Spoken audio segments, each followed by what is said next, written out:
Hello and welcome to ThePrint. I am Vaibhav Pant, and with me today we have Hemangini Dutta Majumdar.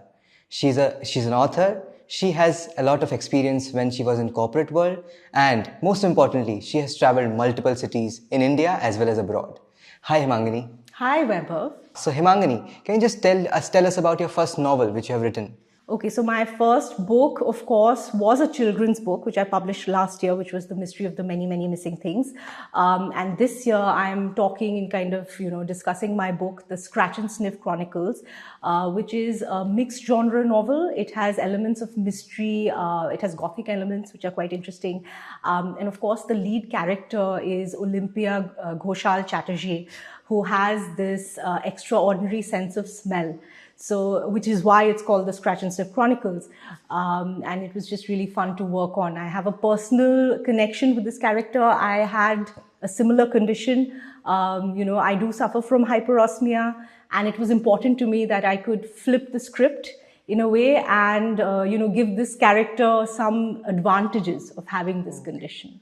So you talked about a name which is Olivia, and then there is surname which is a Bengali surname. Bengali surname. Yes. So how come you are amalgamating both of them simultaneously and creating a name which sounds completely interesting, as the character is, by the way. Thank you. How come you are just like making these names up? So, because one of the biggest thing which when I was reading that book, it talked about that the names are different. It talks about the situations which all the characters are. So you talked about Aunt Fishy. By the way, her name was not Fishy. It became Fishy. Yes. So how it kind of panned out? Can you just elaborate on that? Of course. And, the character Olympia Ghoshal Chatterjee, she also has a very interesting backstory to her name. So Olympia is, of course, Manet's Olympia, which was a very famous painting, which when it came out was controversial because it was a nude painting.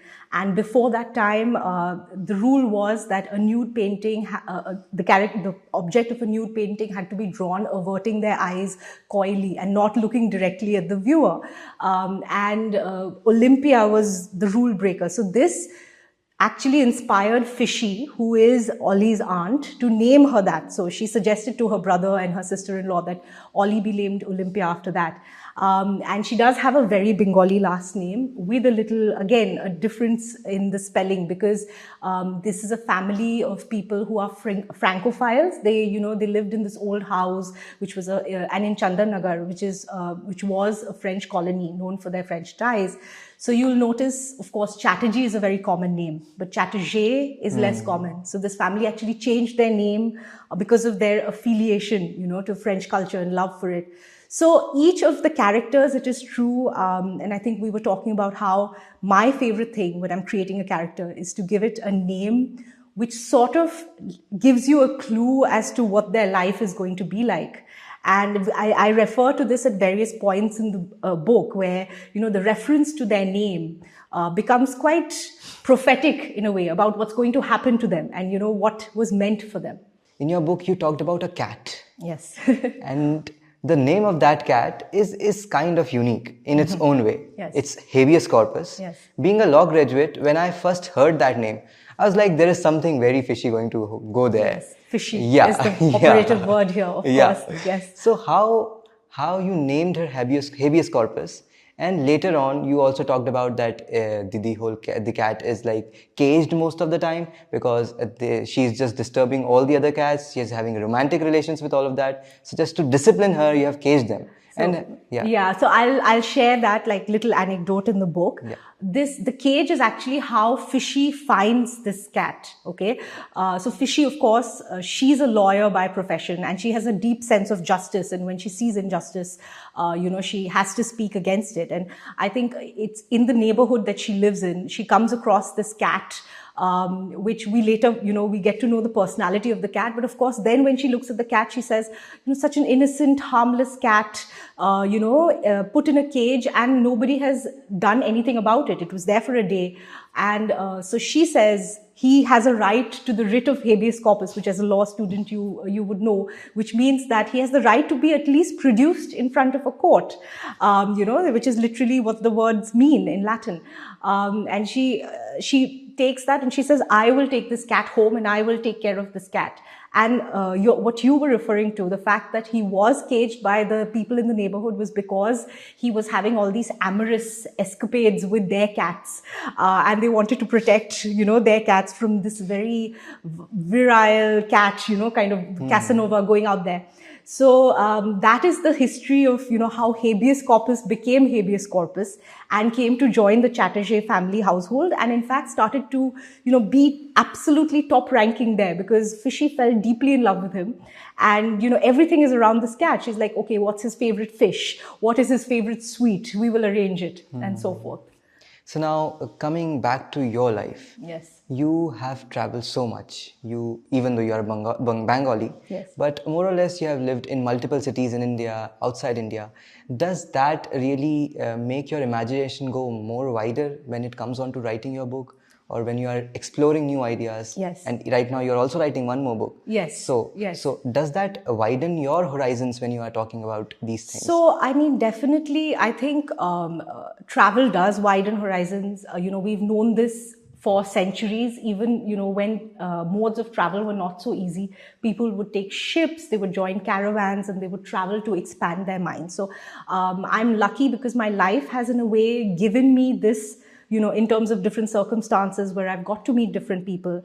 Having said that, I'm a big fan of armchair travel. So, even when I'm not traveling, or, spaces in my life where I've stayed put for some time, I always use books, shows. I watch a lot of travel shows and read a lot of travel literature to expand my knowledge of places I've not been. And it is just, I would say I do this to expand my mind, but I do it because it's pure joy, kind of living through somebody else's eyes of their city and so forth. And an interesting point that has crept into my book from this is actually, you might say, opposite in nature, because when you've lived in so many different places and you're constantly moving, across the world, your sense of home becomes very strong. So, all the characters in my book are deeply attached to this concept of home. They want to go back to their ancestral home. Wherever they are, they create this home of warmth, favorite things. I think, when you travel a lot, you're looking for roots. When you don't travel as much, sometimes you have roots, you take it for granted, and you want to go out there and see more of the world. So it's always a little of the other side that everyone wants. Yeah. So in your book, there was one more anecdote, which I find it, like, as a law student, as a person who graduated from law, you talked about a person who's a lawyer. Yes. And then she's also interested in occult practices. Yes. and it's kind of mind-boggling for me, yes, because it's unique to know that. Yes. And you always said that you said previously that the characters which you kind of define in your book are much more complex than they actually look. Yes. So yes. how can you just do these kind of things, like yes, these small tweakings, and it's kind of great. So how you get inspired for writing these things? Absolutely, can you just explain? Absolutely. And the character, of course, that you're referring to is Fishy, yeah, who's a lawyer, and I always call her a bundle of contradictions. She's very interesting in that sense because she's of a different generation than the girls she's raising, of course. And she believes strongly in astrology. She believes in various things like reincarnation, the prayers. She'll have an astrologer, and omens and things like that. But she's also a very sharp, astute mind when it comes to law, and a sense of, as we know, in the case of Habeas Corpus, when she released him, like the sense of unfairness, she will stand up for those things. So all these different elements in her personality are what make her quite interesting to the reader. And to me, because I have always known and loved people also who are very complex, I often say, the characters in this book feel like family to me. They're not a direct one-to-one comparison to, say, a family member. But the people I have loved in my life are always this bundle of, you will see them being very rational at one moment, and then one minute they're very childlike, or a parent who you see in a certain capacity making, powerful choices, but then again suddenly very helpless and vulnerable, and you see that suddenly you're the one who's taking care of things. Or the fact that somebody who can have a huge a temper can also have a quirky sense of humor and enjoy some strange things. I think these are the characters one loves in life. and these are the characters one loves in books. So I like to, as I used the term before, flip the script, make it a little strange so they stick with you. Okay. So you talked about one more important thing, which I felt is very unique for a woman to have this perspective, that you consider writing as one of the most safest space for you. Yes. And most of the women, I think, that will agree with that. And how it has shaped our society, and how you think that it is true for most of the women who are in the writing business. Yes. So, I mean, I would say, I think I feel a lot more as an individual. Okay. So, I mean, whenever I speak, I try not to speak for a group as a whole. But I think for me, it is the safest space because the kind of personality I am, and this may appear, I think there could be men who ever relate to it as well, which is that to find my center, to find myself, I will often turn to writing. Even before I wanted to write formally as a profession, I would turn to writing to clear my head. I would turn to writing to escape to some place which is my home, you know, again, a predominant concept in my work, or a safe place, or characters that, you know, maybe remind me of a friend I used to have many years ago. But then because I moved so many times, I don't meet them anymore. But I meet them in my work now, even though we have fallen apart. Or a family member I was very close to. I can bring them into my work and suddenly I'm in this space which is warm, fuzzy, safe. So I think, I mean, of course, you know, I'm sure women relate to this. And I'm sure men relate to this as well. This journey, I related with that, so absolutely. This journey inward, right, of reflection, and a place where this is your world. You can make it happy. You can make whatever you want in there. Okay. So moving ahead, there's one more question. You said that you have been in corporate world for so long. Yes. So why you suddenly pivoted to writing? Yes. Yeah. So for 16 years, I have done something very, very different.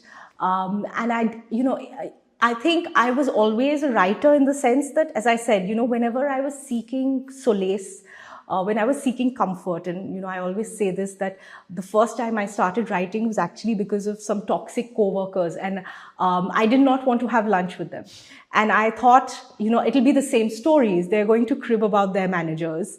We're going to have this negative conversation about the same old routine that we have every day. And I said, why don't I not do that? Because it's draining. It's draining for me. So I took an hour aside in a cafe and I sat with my laptop and I wrote for a bit. And I said, where would I rather be?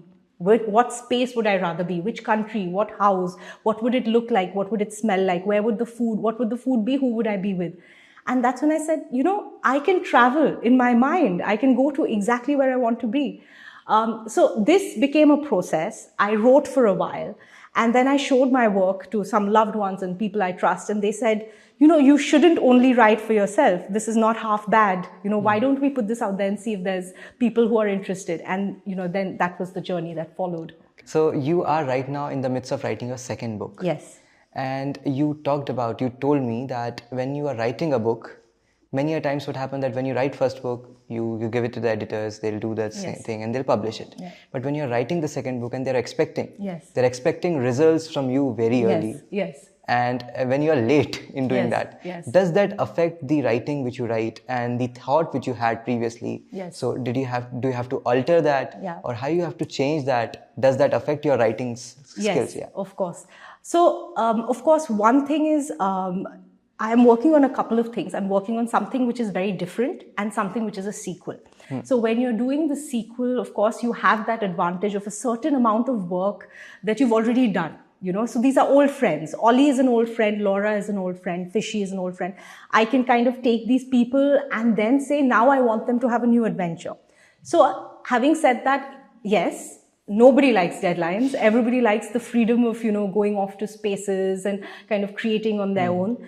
But something I always mention is I like to protect some of that space because that is where the originality comes. That is where you can sense it. You can sense books which are written, which are very, very rushed. And, you know, then you have to resort to some tropes which are, you know, maybe overused, as opposed to something where you have the actual space to say, this is not working. Even if I spent a month on it, I'm going to put it out, I'm going to move it out and redo it. So I'd like to protect that space for quality so that we don't compromise on that. But of course, when there's a timeline, there's also a healthy factor of it keeping on your toes. There's somebody expecting it. So as opposed to releasing a book in a vacuum where you don't know if anybody is ever going to read or want your book, this does motivate you as well, in a way. Thank you very much, and please keep watching The Print.